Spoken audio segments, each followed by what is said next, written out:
Hello, ladies and gentlemen, boys and girls. This is yours truly, Sayar Henry, and I am back with another episode. Today, I'm going to share with you a new perspective that I have recently uncovered. I'm really excited to talk about it, and I think you are going to like it very much too, because it will help you deal better with change and achieve new things in your life. Yep, you heard it right. I'm going to give you an advice that may help you get out of your comfort zone and adapt to new things, whether it is related to education, business, or even relationship, depending on how you define the word new. So sit back, relax, and observe what I have to say.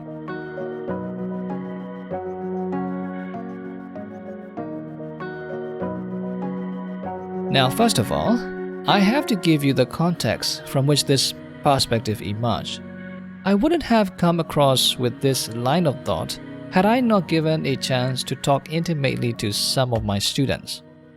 A few weeks ago, in my class, some of the students were practicing speaking skill with me, and one of them started to ask a question which was related to passion and success.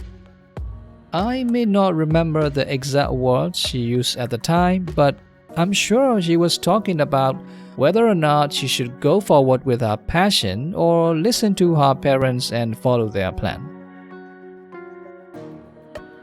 When I was asked this question, the first thing that came to my mind was how frequent that topic shows up in conversations. I mean, there is a prevalent notion among young people that one should follow one's passion in order to succeed, right?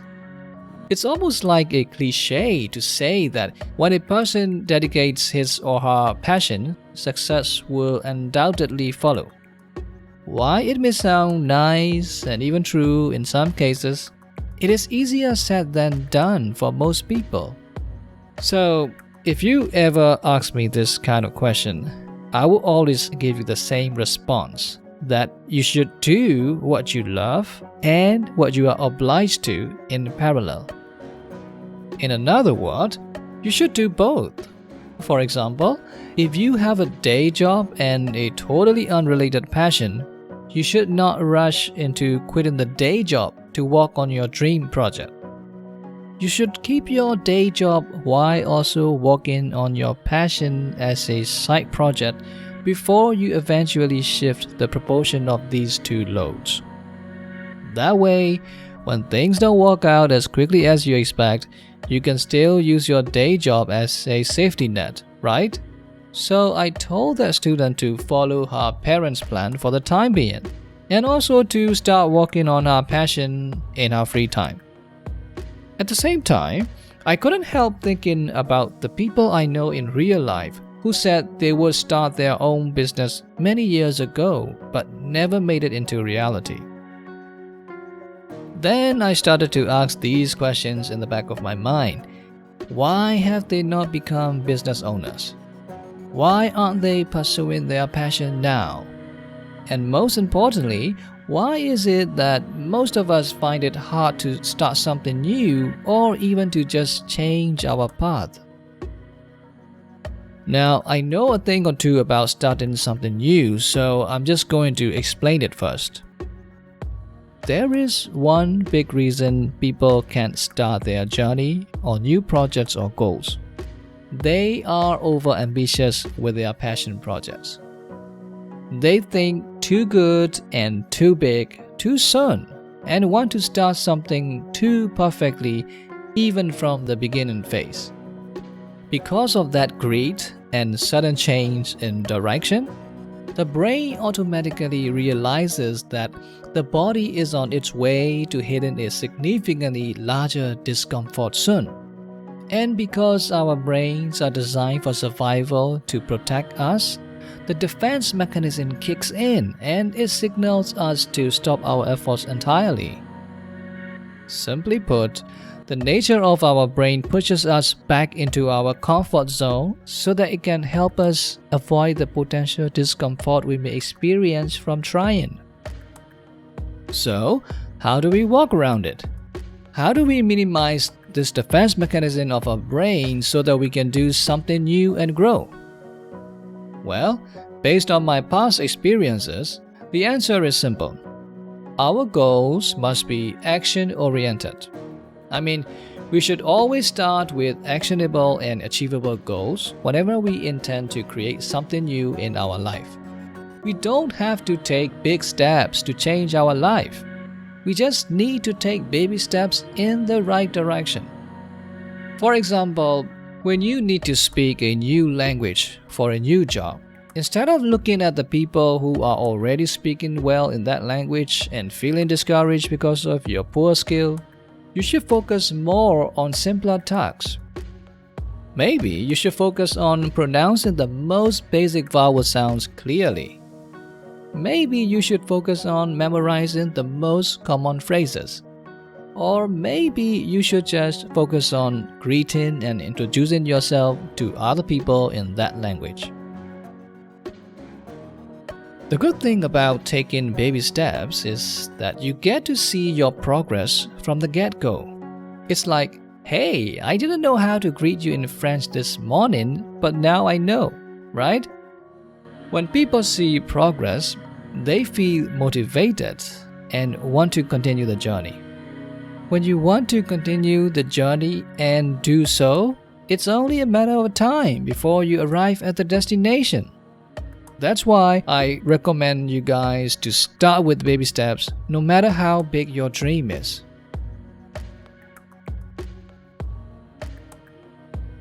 Now that I've explained why it is hard for us to start something new and how we can overcome it, let's think about the other part of the question. Why do we struggle to accept change?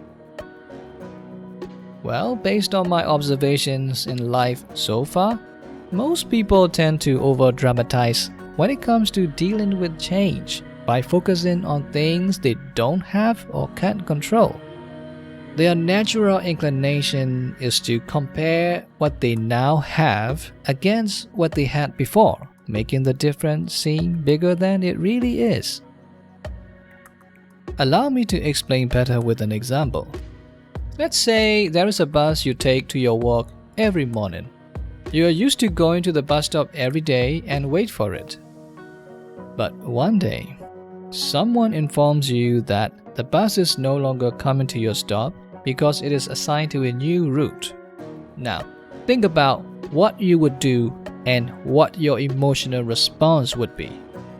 If you are like most people, I think you would be complaining about this sudden change while also thinking repeatedly about how convenient it was before and how inconvenient it is now. Yes? When we experience a sudden change like that, we usually find ourselves looking for ways to get back to the old ways rather than accepting the change and adapting to the new circumstances. For most of us, old means familiar and familiar means safe. On the other hand, change means new, and new means unknown, and unknown means unsafe. Not surprisingly, feeling unsafe and uncomfortable summons our defense mechanism. It's an instinct. We can't blame our brain to be wired that way because it's just doing its job to protect us from potential discomfort and danger. But having said that, we can train ourselves to respond better to change. Earlier, I mentioned that when we are faced with an unexpected change, we naturally tend to focus disproportionately on the difference between before and after we experience that change. I would like to call that difference as a gap. Now think about this. When you don't have a reason to think or talk about a red car while you are on the road, you don't see any red car at all, do you? But once you start thinking about red cars, you start to see more red cars on the road. That's a very common phenomenon, and there is nothing magical about it. You see, once you start thinking about red cars, your brain becomes more aware of its surrounding and starts to look for the similar items and patterns. When that happens, you start to notice the red cars that are already there on the roads, and you feel like red cars keep appearing magically. It's just a matter of noticing more of similar things after you openly register it to yourself. What I'm trying to say is, when you are looking for something, you see it more than when you are not looking for anything. It means when you keep thinking about the inconveniences the chain is giving you to endure, it becomes harder for you to see and appreciate all the good things and new opportunities that change has to offer. All your attention is on the gap and only on the gap. But the more gap there is, or so you see, between what you want and what you have in the new situation, the more resistance you feel toward accepting this change, and the harder you get pushed back into your comfort zone. To overcome this nature, we have to make the gap seem as small as possible. And here comes the role of taking baby steps again. If you want to succeed in accepting and adapting to change, the crucial step is to stop focusing on the differences. After that, the next logical move would be to start looking for the smallest step you can take to get away from the old situation. In another words, it's not about taking a big step towards the new situation. It's about taking a small step away from the old situation, which we all know as our comfort zone. My friend, if you can do that, you will be able to handle change a little bit better. From there, you can take more steps and more actions towards the new situation, which we define as our growth zone. Now, if you look back on what I have told you just now, you will notice how important taking baby steps is. It can help us not only in creating new things, but also in adapting to change. Isn't that great? It is, yes? But there is still one more area that I want to discuss. When you talk to people about personal development related stuffs, they will tell you how important it is to get out of your comfort zone if you want to grow and become more successful. But what most of them don't tell you is that even when you manage to get out of that comfort zone and reach your growth zone, the journey is not complete. I mean, when you stay in your growth zone for long enough, it becomes your new comfort zone, and there will be another one, perhaps a bigger zone that you haven't touched. It's like there is always a mountain higher than the one you have just conquered. In that sense, the uphill journey of life never ends for all of us. So somewhere down the line, we have to know and accept our limit. Eventually, we will have to learn that growth is not the only aspect of life that matters to us. If trying to grow is making you unhappy, there is something wrong with your process. I mean, pursuing growth doesn't have to mean sacrificing happiness. For me personally, I'm the kind of guy who is not interested in so-called comfort zone and growth zone. I prefer to live my life in what I call the happy zone. Now, you may be wondering if happy zone is like comfort zone. But no, my friend, it's not the same. That's not what I'm talking about. So let me explain. For me, happiness lies in doing what I love, which is creating and teaching. I create my own courses and I teach these to my students. From the outside, people would think that I've been teaching for years and therefore I would already be in my comfort zone. and that there is no way for me to grow more than this, as teaching must be easy for an established teacher like me. But what most people don't realize is that I keep creating new ways to teach, and that I keep figuring out better ways to deliver the same courses I had created in my past. Besides, I also have to keep creating refreshing episodes for my podcast too. Doing that is not easy, even for an experienced podcaster. Every weekend is stressful for me because I want to create a quality episode that is somehow different from what I have done previously. If I'm in the comfort zone, I don't think I will even experience stress like that. I don't even have to create this podcast. My life is already fine just by teaching. But I made a conscious choice to create this podcast and to make it better, episode after episode, season after season. By now, you may be wondering how I define whether I am in a comfort zone or in a happy zone. Here is how. If I feel comfortable but not excited or happy, then I must be in the comfort zone. On the other hand, if I feel excited, energetic, and hopeful, even though I'm not very comfortable due to deadlines and stress, then I am in the happy zone for sure. Because that's when I know I'm creating or working towards something. As simple as that. So, my friends, if you like this concept of happy zone, you should start evaluating yourself to know which zone you are in.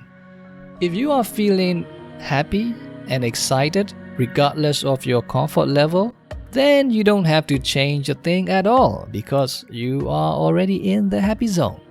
In that case, just listen to your inner voice and keep walking in that direction.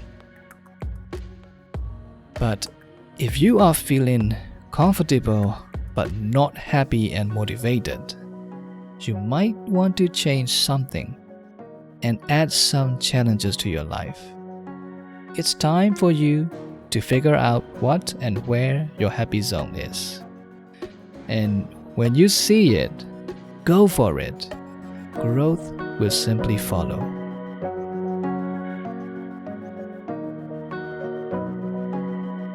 Ladies and gentlemen, this is the end of this episode, and I really hope you got something from this.